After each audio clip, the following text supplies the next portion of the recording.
जून 2025 में एक न्यूज़ जो है वो तेज़ी से वायरल होती है कि अप्रॉक्सीमेट 16 बिलियन लॉगिन क्रेडेंशियल्स जो है वो कॉम्प्रोमाइज़्ड हो चुके हैं। यानी कि 16 बिलियन पासवर्ड्स जो हैं वो एक्सपोज़ हो चुके हैं, ठीक है? और यूज़र्स से रिक्वेस्ट करी जाती है कि वो अपने फ़ेसबुक, जीमेल और एप्पल ऐसे तमाम जगहों पे जो भी उनके यूज़र पासवर्ड्स हैं, उसको चेंज कर लें। तो इससे ये पता लगता है कि साइबर सिक्योरिटी थ्रेट जो है, वो एक काफ़ी मेजर कंसर्न बनता जा रहा है आज के टाइम में।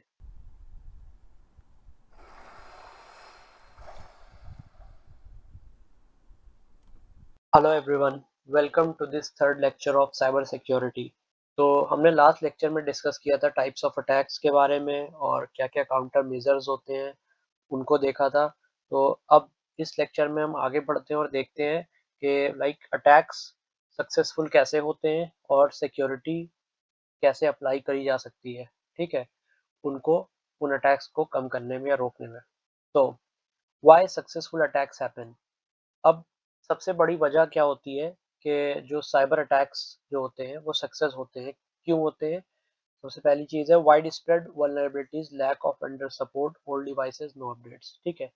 हमने कई बार देखा है कि जैसे जो हमारे मोबाइल फ़ोन्स होते हैं, उन पे टाइम टू टाइम क्या होता है, सिक्योरिटी अपडेट्स आते रहते हैं, राइट? Security update. इन सिक्योरिटी अपडेट्स का मतलब क्या होता है कि जो भी कंपनी है, चाहे वो सैमसंग हो, ठीक है? एप्पल हो या वन प्लस हो, ठीक है? To name few. तो ये क्या करती हैं कि अपने डिवाइसेस पे कुछ साल तक के अपडेट्स देते रहते हैं।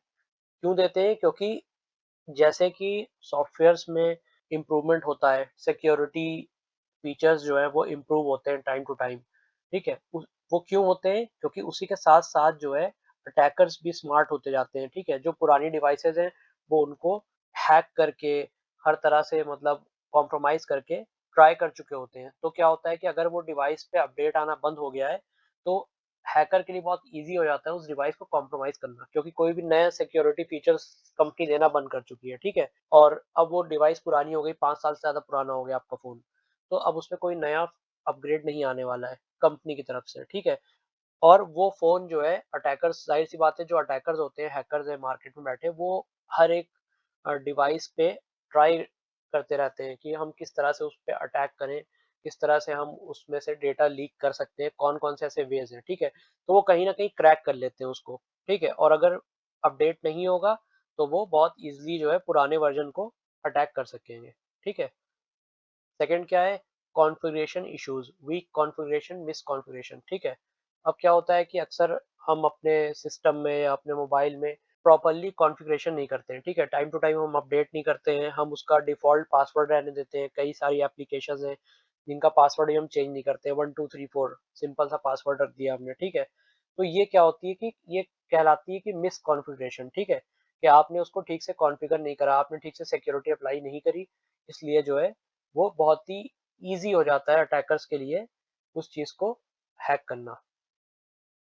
थर्ड क्या है? Poorly designed software, improper input handling, ठीक है? अब क्या है कि पुअरली डिज़ाइन्ड मतलब क्या हुआ कि जैसे कि उसमें हमने देखा होगा कि बहुत सारी ऐसी फ़ील्ड्स होती हैं, हम जब भी कोई फ़ॉर्म भरने जा रहे थे, ठीक है? कोई भी हम फ़ॉर्म फ़िल करते हैं, कोई भी एप्लीकेशन फ़ॉर्म है, उसमें नेम, एड्रेस, फ़ोन नंबर, ठीक है, सिटी, इस तरह से फ़ील्ड्स होती हैं, ठीक? अब क्या होता है कि उन फ़ील्ड्स में जैसे कि जो नेम की फ़ील्ड्स है उसमें आप एड्रेस नहीं फ़िल कर सकते, या जो आपके मोबाइल नंबर की फ़ील्ड है उसमें आप सिटी फ़िल नहीं कर सकते, ठीक है? तो ये सारी चीज़ें क्या होती हैं, जब सॉफ्टवेयर डिज़ाइन जो कर रहा है बंदा, जो डेवलपर है, वो क्या करता है उस टाइम पे उन फ़ील्ड्स को पहले से ही डिफ़ाइन कर देता है कि भई जो नेम की फ़ील्ड है उसमें नेम ही एंटर हो सकता है, जो सिटी की फ़ील्ड है उसमें फ़ोन नंबर आप चाहे एंटर करने के लिए तो नहीं कर सकते, ठीक है? इसी तरह से पोस्टल कोड की फ़ील्ड जो है उसमें आप पोस्टल कोड कर सकते हैं एंटर। तो क्या होता है कि ये डिफाइंड होता है पहले से कि कौन-सी फ़ील्ड में क्या एंटर कर सकते हैं, ठीक है? अगर ये नहीं करेंगे, ये वैलिडेशंस नहीं लगाए होंगे, तो क्या होगा कि कोई भी हैकर क्या करेगा, कोई ऐसा कोड लिख देगा, मान लीजिए नेम की फ़ील्ड में कोई भी वैलिडेशन नहीं लिखा है, मतलब क्या है कि ये सिर्फ़ इनपुट फ़ील्ड है, इसमें आप कुछ भी लिख दें, ठीक है? उसको फॉर्म वैलिडेट ही नहीं कर रहा है, बैकएंड से मतलब कोई ऐसी वैलिडेशन, कोई ऐसा कोड नहीं लिखा हुआ है कि वो उसको पकड़ सके, ठीक है? तो क्या होगा कि कल को कोई हैकर आएगा और जो नेम की फील्ड है या सिटी की फील्ड है, एड्रेस की फील्ड है, उसमें कोई भी हैकिंग का कोड लिख के चला जाए, तो क्या होगा, पूरा का पूरा डेटाबेस ही हैक हो गया। ठीक है, ये चीज़ भी हो सकती है। और फिर जो लास्ट चीज़ है जो कि अटैक्स को सक्सेसफुल बनाती है, वो क्या है? Hardware limitation and resource exploitation. अब क्या है कि आपका जो सिस्टम है, ठीक है, या आपकी कोई वेबसाइट है, किसी सर्वर पे होस्ट है वो, ठीक है। अब क्या है कि वो उसके साथ कुछ लिमिटेशन है, ठीक है, वो एक हद तक के रिक्वेस्ट को सर्व कर सकती है, ठीक है। रिक्वेस्ट जो है उसको एक हद तक के सर्व कर सकती है, ठीक है। जैसे कि हमने एक सबसे अच्छा एग्जांपल लेते हैं कि एक हमने denial of service attack, DOS करके हमने डिस्कस किया था ना, इस तरह की चीज होती है लास्ट लेक्चर में। तो क्या होता है कि जो हैकर्स होते हैं, जो अटैकर होते हैं, वो क्या करते हैं कि किसी भी एक वेबसाइट पे अनलिमिटेड रिक्वेस्ट भेज देंगे, ठीक है। अब वो वेबसाइट क्या हो जाएगी, भाई जाहिर सी बात है, वो एक टाइम पे सपोज करें उसको जो रिसोर्सेज हैं अवेलेबल, CPU हो गया, ठीक है, हार्ड डिस्क हो गई, ठीक है, हार्ड डिस्क हो गई, ये सारी चीजें जो अवेलेबल करी गई हैं उस वेबसाइट को, वो एक बार में 100 रिक्वेस्ट को हैंडल कर सकती है, ठीक है। It can handle 100 request at a time, ठीक। अब क्या हुआ, अटैकर क्या करेगा, यहाँ पे 10,000 रिक्वेस्ट सेंड कर देगा एक साथ, ठीक, 10,000 रिक्वेस्ट सेंड कर दी। अब क्या होगा, वो उसकी लिमिटेशन है कि उसके पास इतने रिसोर्सेज ही नहीं है कि वो उसको हैंडल कर पाए, तो वो क्या होगा, पूरा का पूरा जो वेबसाइट है आपकी, वो क्या हो जाएगी, क्रैश हो जाएगी, ठीक। आपके लिए रिसोर्स क्या हो गया, अनअवेलेबल हो गया, ठीक है। तो इसी को कहते हैं hardware limitation and resource exploitation, ठीक है। अटैकर ने बहुत इजीली उसको एक्सप्लॉइट कर लिया, उसकी कमजोरी को, मतलब जैसे होता है नहीं, किसी भी चीज की कमजोरी को पकड़ना। तो अटैकर को पता है कि आपके सिस्टम में क्या चीज वीक है, वो उसी पॉइंट से एंटर करता है। How would the attacker do an attack? तो अब जो अटैकर होता है वो कैसे अटैक करता है, मतलब क्या क्या तरीके होते हैं अटैक करने के, तो वो डिस्कस करते हैं हम। सबसे पहला तरीका है फिशिंग, ठीक है। फिशिंग हमने ये टर्म सुना है, पिछली बार डिस्कस भी किया था।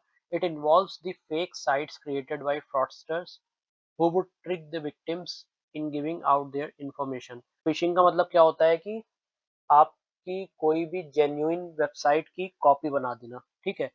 जैसे सपोज के आपकी बैंक की कोई वेबसाइट है, ठीक है, आपका कोई बैंक है, बैंक की वेबसाइट है, उसी के तरह सिमिलर वेबसाइट बना देना, फेक वेबसाइट, सिमिलर लुक में जो सिमिलर हो, ठीक है, बिल्कुल बैंक का लोगो लगाओ, सब कुछ लगाओ, बट वो क्या होगी, फेक वेबसाइट होगी, ठीक, fake website.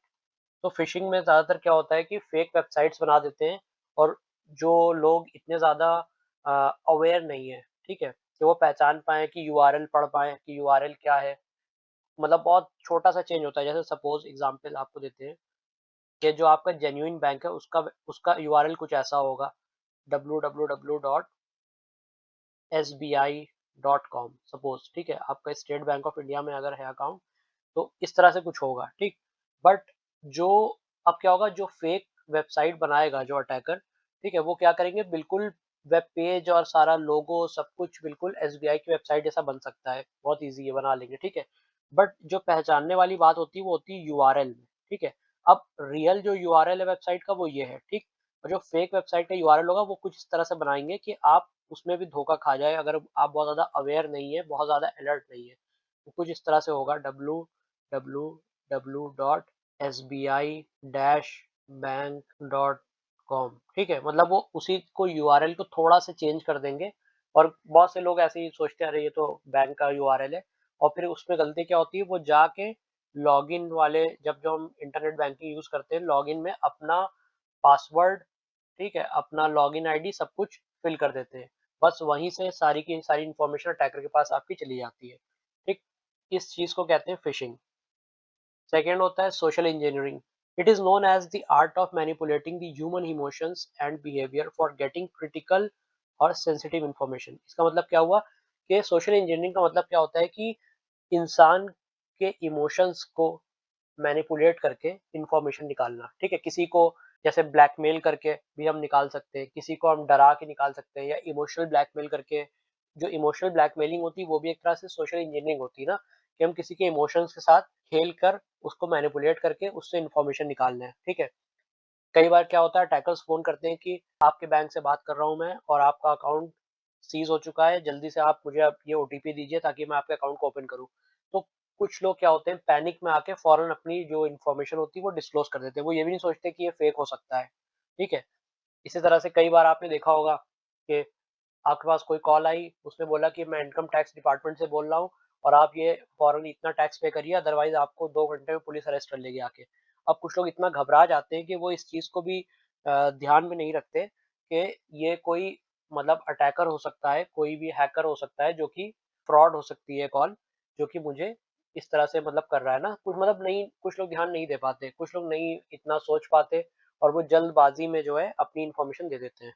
Then the other thing is hacking. Hacking हमको पता है क्या होती है. The attacker would be able to get most of the personal information pertaining to the victim if they would be successful in compromising the victim system or smartphone. ठीक है, मतलब क्या होगा कि हैकर का मकसद क्या है कि वो किसी तरह से आपकी पर्सनल इंफॉर्मेशन को निकालना, ठीक है, आपके मोबाइल फोन से, आपके कंप्यूटर सिस्टम से। उसके लिए आपके कंप्यूटर सिस्टम को कॉम्प्रोमाइज करना पड़ेगा। मतलब क्या करना पड़ेगा, उसको हैक करना पड़ेगा, मतलब पासवर्ड को तोड़ना पड़ेगा और उसके अंदर जाके उसको निकालना पड़ेगा, ठीक है। एंड फोर्थ क्या है, पर्सनल डेटा थेफ्ट, ठीक है। ये भी एक तरह का अटैक है। The information like credit card, driver licence, bills, okay, और any other sensitive information would be obtained from a stolen wallet और स्मार्टफोन। एक बार अटैकर के हाथ में आपका वॉलेट लग गया या स्मार्टफोन लग गया, तो वो इस तरह की आपकी जो बहुत ही सेंसिटिव इंफॉर्मेशन है, आपके क्रेडिट कार्ड का डिटेल, आपके लाइसेंस की डिटेल्स और भी चीज़ों की डिटेल्स, वो बहुत इजीली निकाल सकता है। Understanding security. अब सिक्योरिटी, आखिर सिक्योरिटी क्या चीज़ है? Security is to be free from danger is the goal. सिक्योरिटी का जो एक सिंपल गोल है वो क्या है, फ्री फ्रॉम डेंजर। मतलब क्या है कि अटैक से, खतरे से फ्री रखना किसी भी चीज को, किसी भी डिवाइस को, ठीक है। वो एक मतलब कहते नहीं कि सोल पर्पस है सिक्योरिटी का। अगर हम फिजिकल सिक्योरिटी भी देखें, हम अपने गेट पे गार्ड को क्यों रखते हैं, कि हमारे घर के अंदर का सारी चीजें सेफ रहें। कोई भी ऐसा ना हो कि चोर घुस के आके आपके सामान चुरा के ले जाए या कोई ऐसा हार्म कर दे आपको, ठीक है। इसी तरह से ऑफिस में सिक्योरिटी होती है, कोई भी अननोन बंदा ना चलाए ऑफिस में, ठीक है। तो सोल पर्पस क्या होता है कि डेंजर से, किसी भी तरह के अटैक से, किसी भी तरह के खतरे से सेव करना। As security is increased, convenience is often decreased. हाँ, ये भी एक चीज है कि सिक्योरिटी जितनी ज्यादा कह सकते हैं सख्त होगी, जितनी ज्यादा टफ होगी, कन्वीनियंस उतना ही कम हो जाएगा किसी भी चीज का। जैसे कि एग्जांपल लेते हैं कि अगर हम मोबाइल यूज कर रहे हैं, ठीक है, मोबाइल फोन यूज कर रहे हैं, ठीक। अब मोबाइल फोन में सपोज फेस आईडी है, ठीक है, फेस आईडी यूज करता है एप्पल, ठीक। फिंगरप्रिंट हो गया, स्कैनर, ठीक है। फिर उसमें वो क्या हो गया, पासवर्ड हो गया, ठीक। ये सारी चीजें क्यों यूज होती हैं, फोन को सिक्योर रखने के लिए ना, कि कोई भी आपका फोन अनलॉक कर सके, आपकी उसमें इंफॉर्मेशन होगी बहुत सारी, ठीक। अब क्या है कि इस चीज को हम इतनी ज्यादा सिक्योर कर दें कि जो जेन्युइन बंदा है वही यूज करने में परेशान हो जाए, ठीक है। अब क्या है कि सपोज कोई ऐसा फीचर हमने ला दिया, या एक साथ हमने 3-4 चीजें लगा दी, हमने फेस आईडी भी लगा दी, ठीक है, हमने उसमें फिंगरप्रिंट स्कैनर भी लगा दिया, हमने उसमें कोई पिन भी लगा दी, पासवर्ड भी लगा दिया, ठीक है। अब क्या हुआ, हमने सिक्योर बहुत बना दिया अपने फ़ोन को। अब जब मुझे खुद यूज़ करना है ये फ़ोन, तो पता लगा मुझे ही ये चारों चीज़ों करनी पड़ी एक साथ ना। मुझे फेस भी पता लगा, मैं कहीं बाहर हूँ, अब मुझे अपना चश्मा हटा के फेस देख के अनलॉक करना है, ठीक है। मुझे प्रॉब्लम हो रही है, उस वक़्त मैं खुद यूज़ नहीं कर पा रहा हूँ, ठीक है। मतलब होता नहीं कि आपको खुद इश्यू होने लगे कि आपने इतना ज़्यादा किसी चीज़ को सिक्योर कर दिया, या आपके लाइक आपने ग्लव्स पहने हुए हैं, ठीक है, विंटर का टाइम है, आपने फिंगरप्रिंट उसमें लगा रखी है अपने फ़ोन में और आपको अर्जेंटली अपना फ़ोन किसी को कॉल करनी है और वो फ़ोन लॉक है। तो आप ग्लव्स उतारेंगे, फिर आप उसको अनलॉक करेंगे, फिर आपके पता लगा आपके थम्ब्स में मॉइस्चर है या ऑयल है, ठीक है, तो वो स्कैन नहीं कर रहा है, ये भी एक प्रॉब्लम है। तो ये सारी चीज़ें क्या होती हैं कि मतलब जितनी ज़्यादा सिक्योरिटी होगी, कन्वीनियंस उतना कम होता जाएगा। The more secure something, the less convenient it में बिकम टू यूज़, ठीक है। तो आपको ये समझ में आ गया होगा मोबाइल वाले एग्जांपल से, ठीक है। जितनी ज़्यादा हम सिक्योरिटी किसी भी चीज़ की बढ़ाते जाएँगे, वो कन्वीनिएंट उतना ज़्यादा कम होता जाएगा। Difference between information security and cyber security. अब क्या है कि बहुत बार लोग कंफ्यूज होते हैं इंफॉर्मेशन सिक्योरिटी में और साइबर सिक्योरिटी में। कुछ लोग कहते हैं ये सेम टर्म है, बट ये थोड़ा सा डिफरेंट है। क्यों है? Information security protects all kinds of information. All kinds of information मतलब क्या है कि इंफॉर्मेशन सिक्योरिटी में हर तरह की इंफॉर्मेशन को सिक्योर कराता है, चाहे वो पेपर फाइल्स फोल्डर्स हो जो कि पुराने ऑफिसेज में होती थी, ठीक है। वर्बल कन्वर्सेशन हो, वर्बल कन्वर्सेशन मतलब क्या है कि आपके दो ऑफिस के बंदे बैठ के आपस में बात कर रहे हैं और उनकी बात सिक्योर है कि नहीं है, या वो कोई और थर्ड पर्सन सुन रहा है, ये भी इंफॉर्मेशन सिक्योरिटी में आ जाता है। और as well as digital data, ठीक है, इसमें डिजिटल डेटा भी आता है। बट साइबर सिक्योरिटी का मतलब क्या होता है? It protects only digital data and system from online threats. ठीक है, साइबर सिक्योरिटी का काम इतना ही होता है, उसको पेपर फाइल से मतलब नहीं है, उसको वर्बल कम्युनिकेशन से मतलब नहीं है। ठीक है, तो इसका मतलब क्या हो गया? इंफॉर्मेशन सिक्योरिटी जो है वो क्या हो गई? सुपर सेट हो गई। ठीक है, super set of cyber security, क्योंकि साइबर सिक्योरिटी इसके अंडर आ जाता है, इंफॉर्मेशन सिक्योरिटी के अंडर आ रहा है, क्योंकि डिजिटल डेटा भी इंफॉर्मेशन सिक्योरिटी के अंडर आ रहा है। Okay, now how to apply security. तो सिक्योरिटी को अप्लाई कैसे करा जा सकता है? सबसे पहले कोई भी सिक्योरिटी आपको, अगर आप अपने ऑफिस की बात करें, तो अप्लाई करने से पहले आपको पॉलिसीज कुछ बनानी पड़ेंगी। ठीक है, कुछ रूल्स होंगे, कुछ पॉलिसीज होगी जो कि सारे एम्प्लॉयज को फॉलो करना पड़ेगा। ठीक है, तो सबसे पहले establish policies, communicate it, get management support, enforce it on all. इसका मतलब क्या हुआ कि अगर आपके ऑफिस में आप देख रहे हैं कि कोई भी जो है, कोई भी रूल फॉलो नहीं कर रहा है, अगर कोई भी, मतलब जरूरी नहीं है इंफॉर्मेशन सिक्योरिटी से रिलेटेड हो, बट जनरली अगर हम देखें कि अगर आपको कोई भी, आप चाहते हैं कि एक रूल सारे लोग फॉलो करें, एक स्टैंडर्ड हो सबके लिए, जैसे कि कोई भी पेन ड्राइव लेके नहीं आ सकता ऑफिस में, ये एक रूल है। कोई भी सॉन्ग नहीं सुन सकता अपने फोन पे, ठीक है, ये दूसरा रूल है। तो क्या करना पड़ता है? मैनेजमेंट को एक पॉलिसी बनानी पड़ती है, सबको ईमेल करना पड़ता है। ठीक है, कभी कभी एनफोर्स करना पड़ता है कि भाई जो लोग नहीं कर रहे हैं उनको भी कराया जाए। इसी तरह से सिक्योरिटी का भी है कि अगर हमने कोई पॉलिसी बनाई है सिक्योरिटी के लिए, सपोज हमने बनाया है कि कोई भी स्टोरेज डिवाइस लेके नहीं आ सकता ऑफिस में। ठीक है, क्योंकि स्टोरेज डिवाइस क्या हो सकती है कि इंफॉर्मेशन कोई बंदा स्टोर करके ले जा सकता है अपने साथ। ठीक, तो क्या हुआ कि ये स्टोरेज डिवाइसेस वाली जो पॉलिसी है उसको कम्युनिकेट करना पड़ेगा, सबको हमें ऑफिशियली ईमेल करना पड़ेगा, मैनेजमेंट का सपोर्ट लेना पड़ेगा ताकि वो इन्फोर्स कर सके अपनी अपनी टीम पे। ठीक, सेकंड चीज क्या है? रेज यूजर्स अवेयरनेस, यूजर्स की अवेयरनेस को बढ़ाना पड़ेगा। ठीक है, बहुत सारे ऐसे, लाइक ये तो पर्सनली भी होता है कि हम अपने घरों में, जैसे जो हमारे बड़े या बूढ़े लोग हैं, ठीक है, जो ओल्ड पीपल है, उनको इतना आइडिया नहीं है। ठीक है, वो फेक में और रियल चीजों में डिफरेंशिएट नहीं कर पाते जल्दी, या ये समझ लें कि वो जो कुछ भी देख रहे हैं उनको लगता है ये सही है। ठीक है, तो उनकी अवेयरनेस को बढ़ाना। इसी तरह से अपने ऑफिस में बहुत सारे एम्प्लॉयज होते हैं जो कि इतने ट्रेंड नहीं है, जो कि इतने अवेयर नहीं है चीज़ों को लेके। ठीक है, उनको अवेयर करना, नए रिस्क से अवेयर करना, क्या चीज़ उनको यूज़ करनी है, क्या नहीं करनी है, वो सब कुछ बताना। ठीक, अप्लाई स्ट्रॉन्ग ऑथेंटिकेशन, ये मोस्ट इंपॉर्टेंट, जैसे हमने कहा था ना कि स्ट्रॉन्ग पासवर्ड होना चाहिए कहीं पे भी सिक्योर करने के लिए, चाहे वो आपका लैपटॉप हो, आपका ऑफिस का डेस्कटॉप हो, या चाहे आपका मोबाइल फ़ोन हो। ठीक है, फिर regularly updates and patch servers clients network. ठीक है, अपडेट को हमेशा प्रॉपर टाइम पे करना चाहिए, जो भी अपडेट्स आपको मिल रहे हैं जेन्युइन वेंडर से। ये नहीं कि कहीं से भी आपने गूगल पे जाके सर्च किया और कोई भी थर्ड पार्टी का अपडेट आपने अपने सिस्टम पे, अपने फ़ोन पे नहीं, जो आपका जेन्युइन वेंडर है। अगर आप सैमसंग का फ़ोन यूज़ कर रहे हैं, ठीक है, तो सैमसंग की तरफ से जब अपडेट आए तो आप अपने फ़ोन को ज़रूर अपडेट करें। ठीक है, कहने का मतलब ये है। इसी तरह से पैच सर्वर हो गया, क्लाइंट्स हो गया, नेटवर्क हो गया, इनको भी टाइम टू टाइम अपडेट करना चाहिए अगर हम एक ऑफिशियल सेटिंग की बात कर रहे हैं उस केस में। फिर क्या है? Fourth, apply physical securities, secure ports of data centre rack servers. अब जहां तक के किसी ऑफिस की बात हो रही है जहां पे बहुत सारे सर्वर्स लगे हुए हैं, ठीक है, वहां पे फिजिकल सिक्योरिटी की भी जरूरत है। क्यों जरूरत है? जो ऑफिस का एक डेटा सेंटर होगा, ठीक है, एक सर्वर रूम होता है हर ऑफिस में, जहाँ पे क्या होता है कि बहुत सारे स्विचेस लगे होते हैं, इंटरनेट के स्विचेस लगे होते हैं। ठीक है, सीसीटीवी कैमरा के डीवीआरस होते हैं। ठीक है, और भी बहुत सारी चीजें लगी होती है जो कि नेटवर्क को हैंडल करती है। ठीक है, तो ये सारी चीजें ऐसे नहीं कि ओपन लगी है, कोई भी आके उसका वायर निकाल के चला जाए, कोई भी आके, लाइक, मतलब कुछ भी छेड़छाड़ कर दे उसमें, ऐसा नहीं होना चाहिए। इसको प्रॉपर रैक्स के अंदर रखना चाहिए, फिजिकल सिक्योर होना चाहिए, फिर वो लॉक होना चाहिए कि जो ऑथराइज बंदा है वही जाके वहां पे काम कर सकता है। ठीक, फिर क्या आता है? Use anti malware, restrict removable media, log BIOS, apply drive encryption. ठीक है, इसका मतलब क्या है कि एंटी मालवेयर या एंटी वायरस एक ही बात होती है। ठीक है, उसका यूज करना, रिस्ट्रिक्ट रिमूवेबल मीडिया, जैसे हमने अभी बात करी थी ना कि कोई स्टोरेज डिवाइस हो, जैसे कि पेन ड्राइव हो गई, छोटी सी होती है, तो वो सिस्टम में रिमूवेबल मीडिया कोई लगा ना पाए, या कुछ ऐसा सिस्टम बना देना कि जिसमें यूएसबी लगाने का कोई ऑप्शन ना हो, अनटिल अनलेस रिक्वायर हो तो वो आईटी का बंदा ही लगाए ऑफिस के सिस्टम में अपने। ठीक है, बायोस को लॉक करना ताकि कोई भी उससे छेड़छाड़ ना कर पाए, ठीक है, बायोस सेटिंग जो होती है।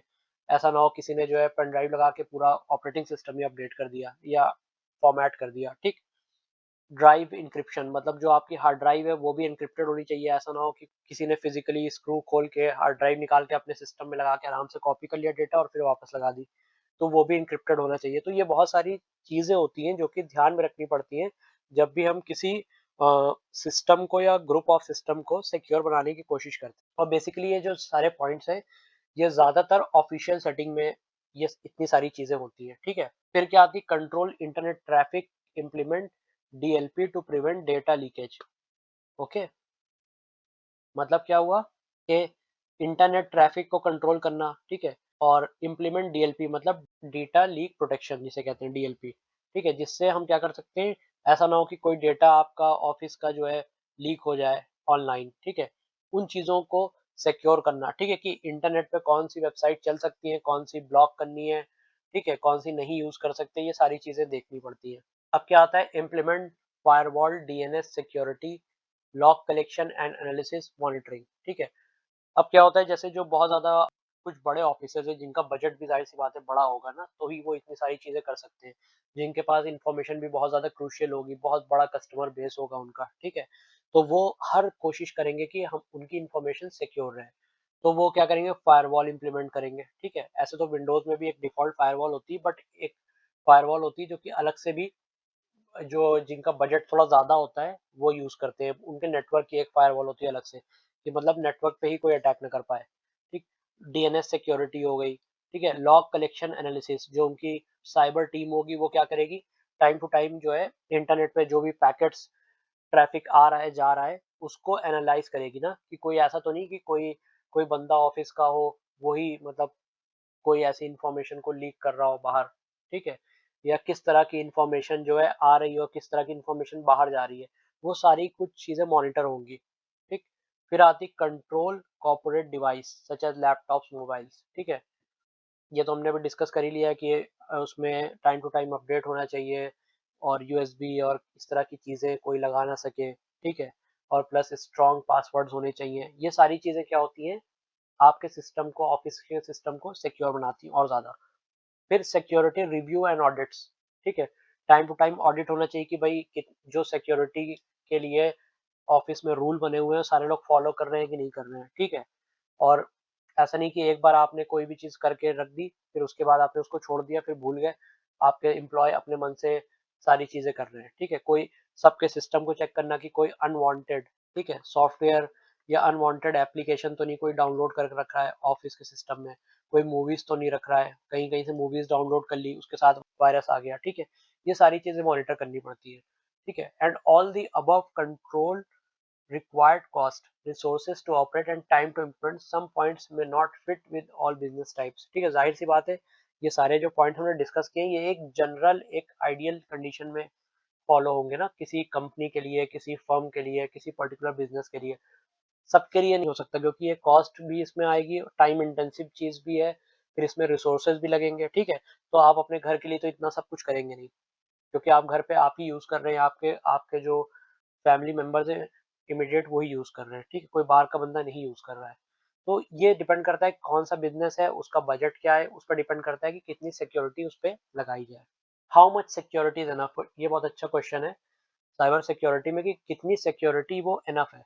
तो security is a relevant term और relative term, it very based on nature of business or instance. Security requirements for e-commerce business is different from the healthcare business marketing, ठीक है। इसका मतलब क्या हुआ कि जो सिक्योरिटी होती है वो बड़ा ही जो है रिलेटिव टर्म होता है, बिजनेस टू बिजनेस पे डिपेंड करता है, ठीक है। अब ई कॉमर्स के लिए जो सिक्योरिटी चाहिए वो डिफरेंट होगी जो कि हेल्थ केयर बिजनेस में चाहिए, ठीक है। क्या पता इसमें कम सिक्योरिटी चाहिए, इसमें ज्यादा सिक्योरिटी चाहिए। इसका एग्जाम्पल लेते हैं हम, बहुत सिंपल से एग्जाम्पल लेते हैं। सपोज एक तरफ आपके एरिया में छोटी सी शॉप है, छोटा सा डिपार्टमेंट स्टोर या छोटी सी पान की शॉप है, मान लें आप, ठीक है। अब यहाँ पे क्या होगा कि जो बंदा बैठा है उसको कितनी सिक्योरिटी चाहिए कि भाई उसका जो सामान है अंदर वो कोई उठा के ना ले जाए, ठीक। तो वो जब जाएगा तो सिंपल उसको एक शटर चाहिए और एक लॉक चाहिए, ठीक है, उसके लिए एनफ है ये। But on the other hand एक बैंक है, ठीक, एक बैंक है। तो क्या बैंक में इतनी सिक्योरिटी काफ़ी है जो कि ये पान के शॉप में काफ़ी है? नहीं, बैंक मोर सिक्योरिटी चाहिए होगी, मतलब बहुत ही अच्छे लेवल की सिक्योरिटी चाहिए होगी ना, बहुत हाई लेवल की। इसमें एक गार्ड भी आपको बाहर बैठाना पड़ेगा, इसमें आपको चैनल्स भी लगाने पड़ेंगे। आपने देखा होगा चैनल्स को भी बैंक में क्या कैसे लगाया जाता है कि बिल्कुल क्लोज़ली बंद होते हैं, वो इतनी सी जगह होती है अंदर जाने के लिए, ताकि एकदम से कोई भाग ना सके निकल के वहाँ से, पैसे चोरी करके, ठीक है? रिस्ट्रिक्ट कर दे, मतलब एक तरह से एरिया कम करने के लिए, ठीक। उसके अलावा वहाँ पे सीसीटीवी कैमरा भी होगा, उसके अलावा और भी बहुत सारी चीज़ें होंगी, ठीक है? क्योंकि वहाँ बैंक है, वहाँ पे पब्लिक का बहुत सारा पैसा है, गवर्नमेंट का बहुत सारा पैसा है और वहाँ पे किसी भी तरह की नेग्लिजेंस क्या हो सकता है, बहुत बड़ा लॉस हो सकता है फाइनेंशियल। तो इसीलिए क्या होता है, डिपेंड करता है कि किस तरह का बिज़नेस है और उसमें कितनी सिक्योरिटी रिक्वायर्ड है। अब अगर आप ये बैंक वाली सिक्योरिटी उठा के पान की शॉप में लगाएँगे, तो क्या होगा? ये क्या होगी, बिल्कुल इर्रेलेवेंट हो जाएगी। इर्रेलेवेंट और मतलब बेमतलब हो जाएगी, कोई सेंस नहीं बनेगा, नो सेंस, ठीक है? Good security what can decrease risk to an acceptable level without affecting system usability and functionality, ठीक है? इसका मतलब यही हुआ कि अच्छी सिक्योरिटी का मतलब क्या होता है कि रिस्क को कम से कम करना, ठीक है? इतना कम कर देना कि मतलब लगे कि हाँ भाई ठीक है। अब ज़ाहिर-सी बात है, दुनिया में कोई भी चीज़ 100% तो आप हटा नहीं सकते। अगर आपने एक बिल्डिंग भी बनाई है, आप उसको ये नहीं बोल सकते कि वो अर्थक्वेक में गिर जाएगी या नहीं गिरेगी, ठीक है? आप उसको ये नहीं कह सकते 100% सेफ है। आप ये बोलेंगे कि it is 99% safe against earthquake. इसका मतलब क्या है, 1% की गारंटी कोई नहीं ले सकता दुनिया में, ठीक है? इसी तरह से सिक्योरिटी को भी इस हद तक ले आना कि वो एक्सेप्टेबल हो कि हाँ भाई ठीक है, इससे ज़्यादा सिक्योरिटी की ज़रूरत नहीं है। Without affecting system usability and functionality, ठीक है? ताकि उसकी जो यूजेबिलिटी है, जो जेन्युइन यूज़र्स हैं, कम से कम वो तो उसको यूज़ कर पाएँ ना, कम से कम उसकी फंक्शनैलिटी तो मेंटेन रहे। अब पता लगा हमने इतना ज़्यादा सिक्योर कर दिया किसी चीज़ को कि जो जेन्युइन लोग हैं वही यूज़ नहीं कर पा रहे हैं, तो उसका कोई मतलब बनेगा? तो वो नॉनसेंस हो जाएगा, ठीक है? Security controls needs to be justified and exist to decrease the level of certain risk. Okay, that's why understanding IT risk is important. इसका मतलब क्या हुआ कि जो सिक्योरिटी कंट्रोल्स हैं उनको जस्टिफाइड भी होना चाहिए। ऐसा ना हो कि बस आपने डेकोरेशन के लिए आप सिक्योरिटी नहीं लगा रहे ना, ठीक है? समझ में आना चाहिए कि आपने कौन से कंट्रोल्स किस लिए लगाए हैं, ठीक है? वो जस्टिफाइड होना चाहिए। इसके लिए इम्पोर्टेंट क्या है कि पहले आईटी रिस्क को समझा जाए, ठीक है? वो इम्पोर्टेंट है। उसके बाद ही आप कंट्रोल्स पे काम कर सकते हैं। अंडरस्टैंडिंग कंप्यूटर अटैक, ठीक है? An attack is an action taken against a target with the intention of doing harm, जैसे कि destroy, expose, alter, disable, steal और गेन एन एक्सेस और make unauthorised use of an asset, ठीक है? ये जैसे कि हमने लास्ट लेक्चर में भी देखा था, अटैक एक ऐसा एक्शन है जो कि किसी चीज को टारगेट करके वो एक्शन करा जाता है और उसकी इंटेंशन क्या होती है, किसी तरह का हार्म करना, किसी तरह का नुकसान पहुंचाना, इंफॉर्मेशन को पूरी तरह से डिस्ट्रॉय कर देना, ठीक है? या उसको एक्सपोज करना, या उसमें कोई चेंज कर देना, ठीक है? या उसको डिसेबल कर देना कि उसको यूज ना कर पाए कोई, ठीक है? या उसको चुरा लेना, और gain an access to make unauthorised use of asset, ठीक है? मतलब कुछ भी ऐसा काम करना जो कि अनऑथराइज्ड हो, ठीक? जैसे कि यहाँ पे हम देख रहे हैं कि एक हैकर है जिसका मकसद क्या है कि इस ये जो सिस्टम है इससे डेटा को चुराना। तो ये क्या कर रहा है, इंटरनेट की मदद से ये हैक करके इंफॉर्मेशन चुरा रहा है। आप देख सकते हैं arrow. Ethical hacking, in general hacking is the act of finding the possible entry points that exist in the computer system or computer network or finally entering into them. It's usually done to gain unauthorized access to a computer system or computer network, either to harm the system or to steal the sensitive information available on the computer, ठीक है? Ethical hacking पढ़ने से पहले हमें ये देखना है कि हैकिंग क्या चीज़ है। हैकिंग मतलब क्या होता है, किसी तरह से किसी सिस्टम के अंदर अनऑथराइज तरीके से घुसना, किसी भी सिस्टम के अंदर, किसी भी नेटवर्क के अंदर, चाहे वो कंप्यूटर हो आपका, चाहे आपका मोबाइल हो, चाहे आपका लैपटॉप हो, आपका ऑफिस का सिस्टम हो, ठीक है? अनऑथराइज तरीके से घुसना मतलब आप ऑथराइज नहीं है फिर भी आपने इलीगल तरीके से उसमें एंट्री कर ली, ठीक है? फिर क्या करना, उसका इंटेंशन होगा या तो वहां से इंफॉर्मेशन को चुराना होगा या तो सिस्टम को हार्म करना होगा, ठीक? Recently hacker has taken on a new meaning, someone who maliciously breaks into system for personal gain. Technically they are criminals और क्रैकर्स, क्रिमिनल हैकर्स और क्रैकर्स। इसका मतलब क्या है कि हैकर्स का मतलब क्या हुआ कि कोई भी बंदा जिसका जो इंटेंशन है वो मलिशियस मलिशियस मतलब कोई नुकसान करने के लिए या किसी पर्सनल गेन के लिए वो किसी सिस्टम में एंट्री कर रहा है या इलीगल तरीके से घुस रहा है, ठीक। और उनको टेक्निकली क्रिमिनल हैकर्स भी कहते हैं या तो क्रैकर्स, ठीक है। break into the system with malicious intent, ठीक है। they are out for personal gain, fame, profit और even revenge, या वो किसी बदले की भावना से आपके सिस्टम में लॉग इन करके उसमें नुकसान करना चाह रहे हैं या अपने किसी प्रॉफिट के लिए, या कुछ लोग फेमस होने के लिए भी कि भाई वो बहुत बड़े हैकर हो गए तो ट्राई करते हैं कि किसी सिक्योर वेबसाइट को हैक करें या किसी सिक्योर सिस्टम को हैक करें, ठीक है। they modify, delete and steal critical information, often making other people miserable, ठीक है। वो क्या करते हैं कि बहुत ही ज़्यादा कोई सेंसिटिव इंफॉर्मेशन है उसको वो मॉडिफाई कर सकते हैं, डिलीट कर सकते हैं, ठीक है, ताकि अदर लोग सफ़र करें, ठीक। दूसरे लोगों को सफ़र कराने के लिए वो ऐसा करते हैं। जनरली जो हैकर्स होते हैं उनको 3 कैटेगरीज़ में या 3 ग्रुप्स में डिवाइड करा जाता है। White hat, good guys, ethical hacker. जो एथिकल हैकर्स होते हैं वो होते हैं अच्छे हैकर जिन्हें हम कहते हैं, या गुड गाइज। इसके बारे में अभी हम आगे देखेंगे कि इसका मतलब क्या है, हैकर्स कैसे गुड हो सकते हैं ना। तो वो होते हैं व्हाइट हैट हैकर्स। एक होते हैं ब्लैक हैट जो कि क्रिमिनल होते हैं, बैड गाइज, मलिशियस हैकर जिनका पर्पस सिर्फ और सिर्फ नुकसान करना ही होता है, ठीक है, वो होते हैं ब्लैक। और फिर आते हैं ग्रे हैट, ठीक है। ये डिपेंड करता है सिचुएशन के ऊपर, ये अच्छे भी हो सकते हैं और बुरे भी हो सकते हैं, ठीक है। White hats are the good guys, the ethical hackers who use their hacking skills for defensive purposes. ठीक है, इसका मतलब ये है कि एक कैटेगरी है ये व्हाइट हैट हैकर्स की, जो जिनका पर्पस क्या होता है, डिफेंसिव होता है ना कि ऑफेंसिव, ठीक है। इसका मतलब क्या हुआ कि ये लोग क्या करते हैं कि सिस्टम की सिक्योरिटी को, ठीक है, टेस्ट करने के लिए हैकिंग करते हैं, ठीक है। इसका मतलब क्या है कि इनको यहाँ तक के कई सारी कंपनीज जो हैं हायर करती हैं कि ताकि वो अपने सिस्टम के अंदर लूप होल निकलवा सके, ठीक है। तो ये जो हैकर्स होते हैं व्हाइट हैट, ये परमिशन के साथ हैक करते हैं किसी भी सिस्टम को, ठीक है। पूरी परमिशन होती है, लीगल तरीके से करते हैं और उनका पर्पस होता है सिस्टम के अंदर खामियां, ठीक है, या कुछ कमियां निकालना, कि ताकि सिस्टम को और ज्यादा सिक्योर बनाया जा सके रियल लाइफ में, ठीक है। तो इनका पर्पस ये होता है। White hat hackers are usually security professionals with knowledge of hacking, ठीक है। ये एक्चुअली क्या होते हैं, ये सिक्योरिटी के प्रोफेशनल्स होते हैं, सिक्योरिटी के बंदे होते हैं, ठीक है, जिनको यूज करना आता है कि कैसे हैकर जो टूल सेट होते हैं उनको यूज करके ये वीकनेस को पकड़ सके, ठीक है। White hat hackers are prime candidate for the exam. White hats are those who hack with permission from the data owner. It is critical to get permission prior to beginning any hacking activity. This is what makes a security professional a white hat versus a malicious hacker who cannot be trusted. ठीक है, तो ये पूरी की पूरी permission के साथ hacking करते हैं, ठीक है। तो क्या होता है कि ये ट्रस्ट करने लायक होते हैं, ठीक है। और उससे बिल्कुल अलग होते हैं जो कि ब्लैक हैट हैकर्स होते हैं, जो कि जिनका जिनका पर्पस होता है मलिशियस काम करना, ठीक है, जिनको ट्रस्ट नहीं करा जा सकता। तो ये डिफरेंस है व्हाइट हैट हैकर्स में और ब्लैक हैट हैकर्स में।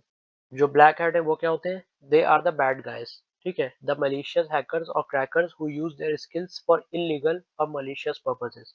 ये अपनी स्किल्स को सिर्फ और सिर्फ किसी अपनी बैड इंटेंशन को पूरा करने के लिए इस्तेमाल में लाते हैं, ठीक है। इनका पर्पस किसी सिस्टम में लूप होल ढूंढना नहीं है, बल्कि उस सिस्टम के लूप होल को पकड़ के उस सिस्टम को हैक करना है, ठीक है।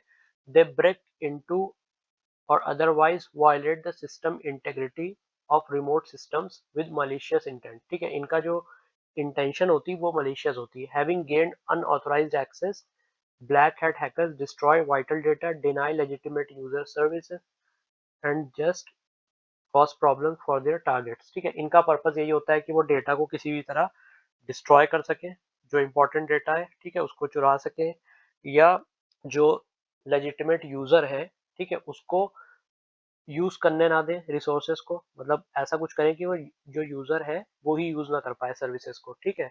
और प्रॉब्लम क्रिएट करना उनका ये काम होता है। Black hat hackers are crackers can easily be differentiated from white hat hackers because their actions are malicious. तो ब्लैक हैट हैकर्स को व्हाइट हैट हैकर से इजीली डिफरेंशिएट करा जा सकता है, मतलब आप पहचान सकते हैं कि ये व्हाइट हैट है या ब्लैक हैट है, बिकॉज उनका जो एक्शन होता है वो मलिशियस होता है, मतलब नुकसान करने वाला। तो जहाँ पे नुकसान हो रहा है वहां पे जाहिर सी बात है वो ब्लैक हैट हैकर्स ही कर रहे होंगे, ठीक है। ये लोग कर रहे हैं। और जहाँ पे किसी लूप होल को पकड़ने के लिए हैकिंग करी जा रही है, वहाँ पे व्हाइट हैट हैकर्स अपना काम कर रहे हैं। This is the traditional definition of a hacker and what most people consider a hacker to be. ठीक है, तो हैकर को जाहिर सी बात है ज्यादातर लोग जो जानते हैं वो इसलिए जानते हैं कि भाई उनका काम है हैक करना सिस्टम को। ठीक, तो मोस्टली लोग उनको ब्लैक हैट हैकर्स ही समझते हैं। हैकर्स का मतलब ही वो सोचते हैं कि उनका काम ही गलत है। ठीक है, नाउ ग्रे हैट हैकर्स। अभी एक और तीसरी कैटेगरी है जो कि व्हाइट और ब्लैक के बीच में आती है। ठीक है, तभी इन्हें ग्रे हैट हैकर्स कहा जाता है। तो grey hats are hackers who may work offensively और defensively depending upon the situation. ठीक है, अब ये ऐसे हैकर्स होते हैं जो कि ऑफेंसिव भी हो सकते हैं और डिफेंसिव भी हो सकते हैं। मतलब ये सिचुएशन पे डिपेंड करता है कि ये किस तरह काम कर रहे हैं। ठीक है, this is the dividing line between hacker and a cracker. Grey hat hackers may just be interested in hacking tools and technologies and are not malicious black hats। ठीक है, अब क्या होता है, ये ग्रे हैट ऐसे भी लोग हो सकते हैं जो कि कुछ होता है लोग शौक से अपने पैशन से हैकिंग करते हैं। ठीक है, बट उनका पर्पस होता है कि किसी तरह वो सिस्टम को हैक कर सके। ठीक है, मतलब वो अपनी क्यूरियोसिटी के लिए ये काम करते हैं। ठीक है, ना ही कि किसी को नुकसान पहुंचाने के लिए। Grey hats are self proclaimed ethical hackers. ठीक है, who are interested in hacker tools mostly from curiosity stand point. देखिए जैसे मैंने अभी बोला ना कि इनका काम होता है ये क्यूरियस होके हैक करने की कोशिश करते हैं। मतलब एक होता है ब्लैक हैट हैकर जिसका इंटेंशन सिर्फ और सिर्फ क्या है, किसी तरह से नुकसान पहुंचाना है। ठीक है, वो तो एक पर्पस से कर रहा है।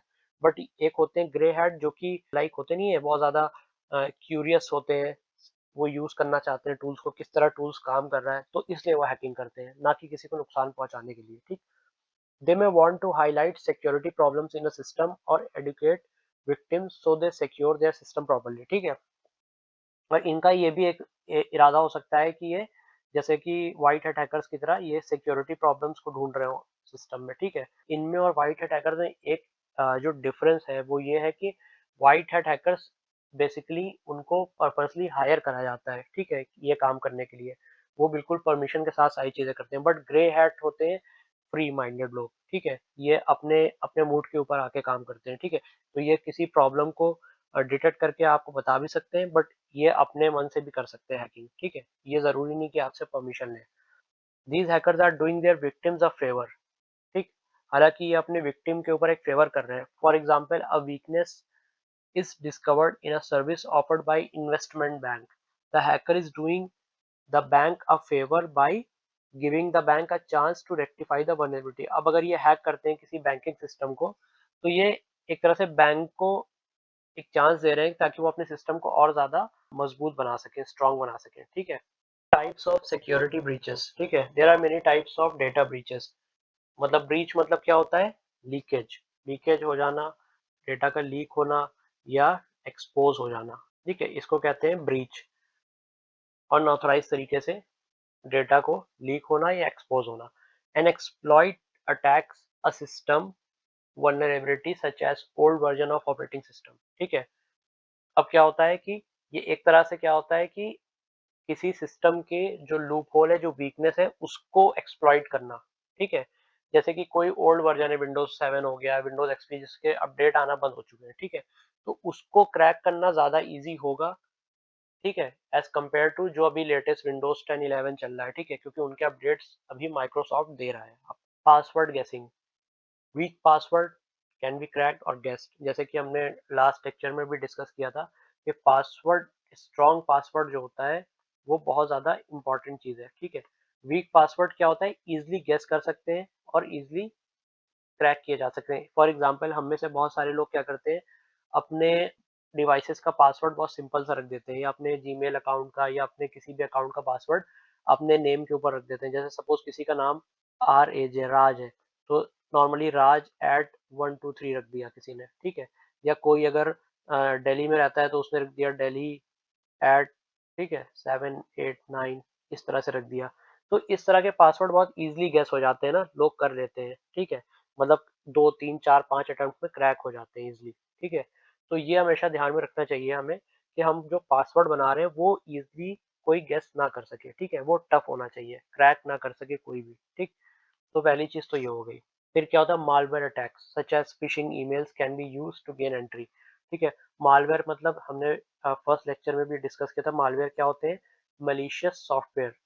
ठीक है, MALICIOUS प्लस सॉफ्टवेयर, ये दो टर्म को मिलके बना है मालवेयर, मतलब मैलिशियस का मैल और सॉफ्टवेयर का वेयर। ठीक है, तो हो गया मालवेयर, मतलब ऐसा सॉफ्टवेयर जो कि नुकसान देने के लिए बनाया गया है। ठीक, और इनका जो सबसे बड़ा ज़्यादातर जो सोर्स है वो क्या है कि फिशिंग ईमेल्स, ऐसी ईमेल जो कि लगती है कि किसी जेन्युइन पार्टी की तरफ से आपको आ रही है, और उस पे कई लोग क्या करते हैं, क्लिक करके कोई कोई सॉफ्टवेयर अपने सिस्टम पर डाउनलोड कर लेते हैं। ठीक है, अब जब वो सिस्टम पे सॉफ्टवेयर डाउनलोड हो जाएगा तो वो क्या करेगा, धीरे धीरे वो, अगर वो वायरस है उसका काम है लाइक सिस्टम को नुकसान देना, तो वो धीरे धीरे क्या करेगा, आपके सिस्टम को करप्ट कर देगा।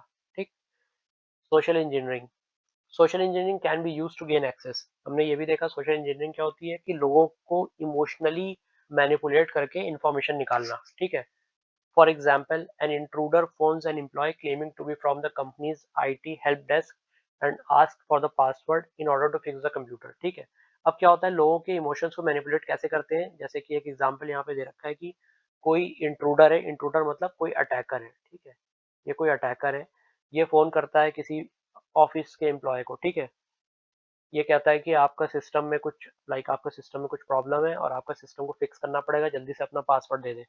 ठीक है, मैं IT डिपार्टमेंट से बात कर रहा हूँ। अब बहुत सारे लोग हैं जो वेरीफाई नहीं करते हैं, वो सोचते हैं हाँ भाई सही होगा, तो वो अपना जल्दी से पासवर्ड दे देते हैं। अब एक बार उसको पासवर्ड मिल गया तो वो कंप्यूटर में एंट्री करेगा, सिस्टम की फाइल्स को निकाल सकता है, बहुत कुछ कर सकता है, वो डिलीट कर सकता है इंपॉर्टेंट फाइल्स को, इंपॉर्टेंट इन्फॉर्मेशन को, कोई भी चीज़ कर सकता है। ठीक है, तो ये सोशल इंजीनियरिंग इसलिए होती है। ठीक, तो ये होते हैं टाइप्स ऑफ सिक्योरिटी ब्रीचेस की, जिससे कि आपका जो इंपॉर्टेंट डेटा है वो सामने आ सकता है, लीक हो सकता है, एक्सपोज हो सकता है। ठीक, डेटा ब्रीच स्टैटिस्टिक्स, यहाँ पे कुछ स्टैटिस्टिक्स मैंने डाली हुई है, जिससे हम देखेंगे कि आखिर कितना इम्पैक्ट करती है ये चीजें। ठीक है, लोगों को, security breaches have increased by 11% since 2018। ठीक है, एक एक्सेंचर की एक रिपोर्ट के अनुसार, ठीक है, जो सिक्योरिटी ब्रीचेस हैं वो 11% बढ़ी हैं 2018 में। ठीक है, एंड 67% सिंस 2014, मतलब 2014 के बाद 67% ब्रीचेस बढ़ गई हैं, और 2018 के बाद 11% इसमें और इंक्रीमेंट हुआ है। ठीक, hackers attack every 39 seconds on average 2244 times a day, मतलब एक यूनिवर्सिटी ऑफ मैरीलैंड की रिपोर्ट है जिसके अकॉर्डिंग हर 39 सेकंड पे एक हैकिंग अटैक होता है। ठीक है, तो मतलब हर 39 सेकंड में, मतलब एक एक तरह से एक मिनट में दो बार हैकिंग अटैक होता है पूरे वर्ल्ड में। ठीक है, तो ऑन एन एवरेज पूरे दिन में 2244 अटैक्स होते हैं। ठीक, 4% of Americans have never check to see if they were affected by a data breach. ठीक है, मतलब जो 64%, एक रिपोर्ट, एक डिटेल्ड स्टडी के अकॉर्डिंग 64% अमेरिकन कभी इस चीज को ध्यान ही नहीं देते कि क्या उनका डेटा कहीं से लीक हुआ है, क्या उनका डेटा कहीं किसी से कहीं एक्सपोज हुआ है, वो इस चीज को मतलब देखते भी नहीं है। ठीक है, the cost of breach in the health care industry went up to 42% since 2020। ठीक है, अब हेल्थ केयर इंडस्ट्री में जो ब्रीच है, डेटा ब्रीच हो जाता है, कई बार पेशेंट्स का डेटा लीक हो जाता है, तो वो चीज 2020 से 42% उसकी कॉस्ट बढ़ चुकी है। ठीक है, जो कि एक काफी कंसर्निंग है। For the 12th year in a row, health care had the highest average data breach cost of in industry. ठीक है, और हेल्थ केयर एक ऐसी ब्रांच है जहाँ पे जो डेटा ब्रीच की कॉस्ट है वो सबसे ज्यादा है। ठीक है, मतलब लगातार 12 सालों में ये पाया गया है कि जितने भी अदर डेटा ब्रीचेस होते हैं अदर डिपार्टमेंट में, अदर इंडस्ट्रीज में, उसके कंपैरिजन में हेल्थ केयर में सबसे ज्यादा कॉस्ट आती है। ठीक है, तो समरी में हम क्या देखेंगे कि we need information security to reduce risk to a level that is acceptable to the business, जैसे कि हमने डिस्कस किया था कि हमें इंफॉर्मेशन सिक्योरिटी की जरूरत है ताकि रिस्क को कम करा जा सके टू अ एक्सेप्टेबल लेवल, मतलब ऐसा नहीं है कि बिल्कुल उसको हमने इतना ज्यादा मुश्किल कर दिया कि उसको जेन्युइन लोग भी यूज नहीं कर पा रहे हैं। ठीक है, cyber security is protecting the confidentiality, integrity and availability of information। ठीक, साइबर सिक्योरिटी का मतलब क्या है कि कॉन्फिडेंशियलिटी को, इंटेग्रिटी को और अवेलेबिलिटी को प्रोटेक्ट करना, जो कि हम लोगों ने फर्स्ट लेक्चर में डिस्कस किया था, ये सिक्योरिटी ट्रायड कहलाते हैं। राइट, CIA, जिन लोगों ने फर्स्ट लेक्चर नहीं सुना है वो जाके एक बार देख सकते हैं, तो ये चीज़ समझ में आ जाएगी, ठीक। Enforcing rules and responsibility of a security professional is one of the most important guidelines in information security। इसका मतलब ये है कि जो भी रूल्स और रिस्पॉन्सिबिलिटीज है उसको प्रॉपर तरीके से इन्फोर्स करना। जैसे कि अगर आपके कंपनी में एक पॉलिसी बनी है कि कोई भी यूएसबी ड्राइव लेकर नहीं आ सकता, यूएसबी या स्टोरेज डिवाइसेस लेकर ऑफिस में नहीं आएगा, तो ये क्या होगा, प्रॉपर इन्फोर्स करना कि ताकि सब लोग उस रूल को फॉलो कर पाए। Monitoring network usage to ensure compliance with security policies, ठीक है। नेटवर्क को टाइम टू टाइम मॉनिटर करना ताकि ये इंश्योर करा जा सके कि सारे लोग जो पॉलिसीज हैं उसको फॉलो कर रहे हैं कि नहीं। जैसे कि कौन सी वेबसाइट्स एम्प्लॉय यूज कर रहे हैं, ठीक है। अगर आपके ऑफिस में यूट्यूब बैन है या फेसबुक बैन है, सोशल मीडिया की वेबसाइट्स बैन, तो नेटवर्क की ट्रैफिक को एनालाइज करना कि भाई किस तरह का डेटा एक्सेस हो रहा है, ठीक। ऐसा तो नहीं कोई मूवी डाउनलोड कर रहा है, ठीक, उसके साथ वायरस भी आ गया सिस्टम में, ये सारी चीजें। Keeping up to date with developments in IT security standards and threats, ठीक है। और अपने एम्प्लॉयज को भी और अपने लाइक सिक्योरिटी डिपार्टमेंट को अप टू डेट रखना कि क्या क्या डेवलपमेंट्स हो रहे हैं इंफॉर्मेशन सिक्योरिटी में, ठीक है, ताकि आने वाले अटैक से सेफ रहा जा सके। Performing penetration test to find any flaws, ठीक है। इसका मतलब क्या है कि जैसे अभी मैंने बताया था आपको, व्हाइट हैट हैकर्स को हायर करती कंपनीज ताकि वो उसमें हैक करके देख सकें, लूप होल्स बता सके ना कि कौन कौन से वीक पॉइंट्स हैं। तो इसी तरह से खुद से लीगल तरीके से अपने सिस्टम को हैक कराना, पेनिट्रेट कराना, ताकि पता लगा जा सके कि कौन कौन से लूप होल्स एग्जिस्ट करते हैं, ठीक है। Collaborating with management and the IT department to improve security, ठीक। कोलैबोरेट करना मतलब क्या है कि जो मैनेजमेंट सपोर्ट और आईटी डिपार्टमेंट को मिल के उनके साथ, ठीक है, सिक्योरिटी को इम्प्रूव करना, ठीक। तो ये सारी चीजें हैं जो हमने अब तक डिस्कस करी हैं। ये सारी चीजें इंपॉर्टेंट है किसी भी, चाहे वो पर्सनल लेवल पर हो चाहे वो किसी बिजनेस लेवल पर हो, आईटी सिक्योरिटी को कैसे कैसे स्टेप बाय स्टेप इम्प्लीमेंट करा जा सकता है और क्या क्या चीजें ध्यान में रखने वाली है, ठीक है। तो नेक्स्ट वीडियो में हम आगे की चीज़ों को डिस्कस करेंगे। तो तब तक के लिए take care, bye bye, please like and subscribe this channel.